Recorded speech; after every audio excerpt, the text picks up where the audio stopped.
আলুর বস্তায় পচা আলু থাকে, পেঁয়াজের ঝুড়িতে পচা পেঁয়াজ থাকে, যেগুলো তৃণমূল ফেলে দিচ্ছে, এগুলো বিজেপি নিয়ে জোগা খিচুড়ি তৈরি করে আপনাদের খাওয়াতে চাইছে। এগুলো খেলে পেট খারাপ হবে, এগুলোকে বর্জন করতে হবে।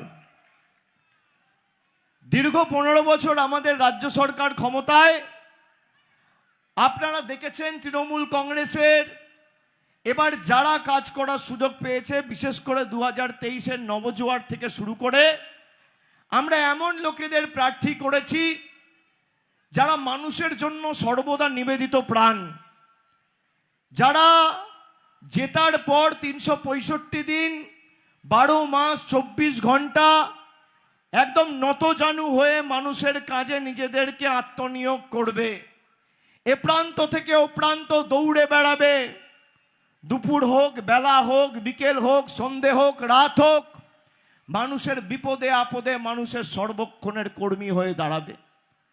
সেই রকম সুবীর চ্যাটার্জি আর তাপস মাইতিকে তৃণমূল কংগ্রেস প্রার্থী করেছে।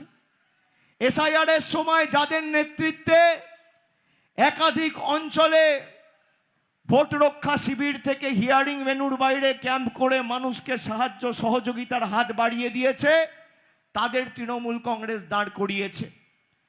আর আজকে আপনারা যে বিপুল সংখ্যায় এসে আমাদের সমর্থন জানিয়েছেন, আশীর্বাদ করেছেন, আমি মায়েদের সাক্ষী রেখে আজকে বলছি আপনাদের আগামী দিন হতাশ করব না। যে উন্নয়নের কাজ এখানে শুরু হয়েছে, আগামী দিন গতি বাড়বে, কমবে না। এখানে বিস্তারিত কি কাজ হয়েছে তার বিস্তারিত সাফল্য সমূহ আমি নিয়ে এসেছি।